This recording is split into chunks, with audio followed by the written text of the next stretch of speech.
Bonjour à tous. Alors, qu'est-ce qui se passe en France avec l'élection de Bruno Retailleau à la tête du parti Les Républicains?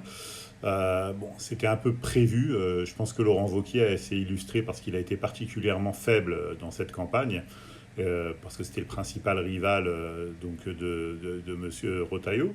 Alors, bon, très clairement, Macron ne peut pas se représenter. À un moment, il parlait de modifier la Constitution, c'est pas jouable. Il voulait présenter Gabriel Attal à un moment.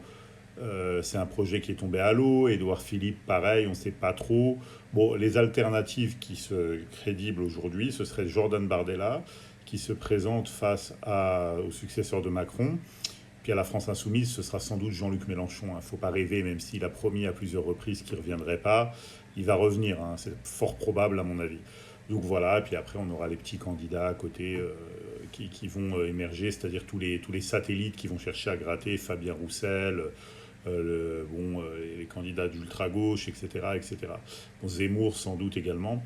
Bon, le système est en train de miser sur le fait que Zemmour prenne un petit peu d'ampleur via Sarah Knafo, hein, parce que lui, il est foutu. D'ailleurs, on a un de ses poulains, qui est le maire actuel de Sannois. Bon, je pense que vous avez vu la vidéo qui a tourné. Il était en train de on va dire, se secouer la nouille, hein, très clairement sur une vidéo. Donc, beaucoup, là, l'opposition commence à appeler à sa démission. La majorité est en train de s'effriter. Bon, moi, je ne suis pas trop fan parce qu'il n'a pas commis de délit a priori, hein.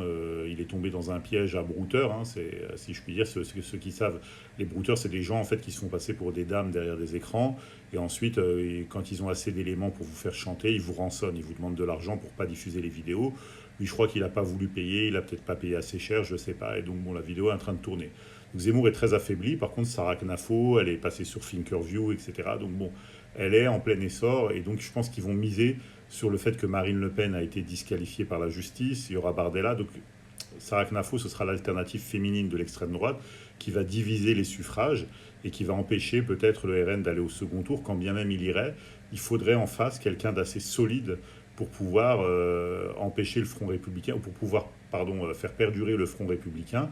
Et Retailleau semble une personnalité qui va sans doute convaincre les électeurs d'extrême droite d'aller vers les partis républicains pour lui donner un maximum de chances d'aller au second tour de la présidentielle. Donc, sauf scandale, si on découvre un truc sur lui, que c'est médiatisé, qui se fait tabasser dans la presse, ce qui paraît assez peu probable. On ne sait pas, hein, ça peut arriver du jour au lendemain. Mais en tout cas, bon voilà, a priori, moi je pense qu'on a un potentiel président de la République pour 2027 qui aura pour but, pour mission principale, de faire perdurer le système actuel, avec peut-être une doctrine un peu plus à droite, et en même temps empêcher Marine Le Pen d'accéder au pouvoir. Donc Retailleau, c'est un ancien, c'est en fait ce qu'on appellerait un transfuge du MPF, du parti de Philippe de Villiers, qui lui par contre a rejoint Zemmour. Donc Retailleau, lui, a rejoint les Républicains de Nicolas Sarkozy à l'époque. Et donc, bon, alors c'est un Vendéen d'origine. La Vendée, quoi qu'on en dise, ça reste un département qui incarne la réussite à la française. C'est-à-dire que réellement, c'est un département qui est propre, qui est touristique.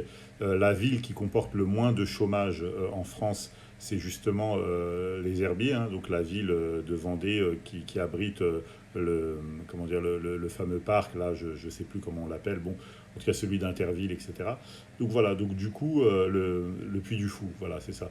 Donc du coup, voilà, c'est une région prospère, ça se passe bien, il n'y a pas beaucoup d'insécurité. Bon, peut-être à La Roche-sur-Yon un petit peu, mais globalement, c'est un département assez sain, assez propre, assez prospère.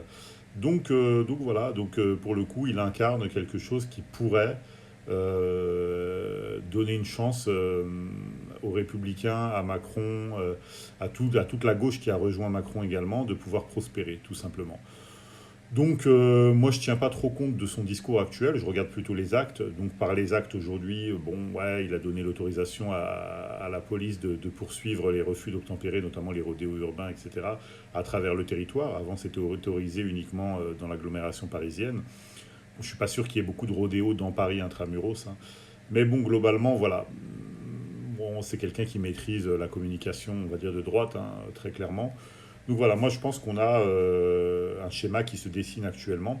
Si les gens ont le choix entre Knafo, Bardella et Retailleau, je pense que Retailleau paraît le candidat le plus crédible pour aller à l'Élysée en 2027. Voilà. Très bonne soirée à tous. Bon, je fais pas de cirage de pompe ou quoi que ce soit. C'est simplement des pronostics les plus neutres possibles. Sarah Knafo n'a aucune chance. Jordan Bardella a moins de chances que Marine Le Pen d'y accéder. En plus, il est sur la liste des emplois fictifs du Parlement européen. Et donc, Retailleau, lui, par contre, au plan pénal, n'est pas attaquable pour le moment. Après, je pense que l'extrême droite va s'atteler à essayer de lui trouver on va dire des cailloux dans la chaussure pour justement pouvoir amoindrir ses chances à lui, pour pouvoir, eux, rafler les suffrages. À mon avis, ils ont peur de lui. Voilà. Très bonne soirée à tous, à bientôt, salut.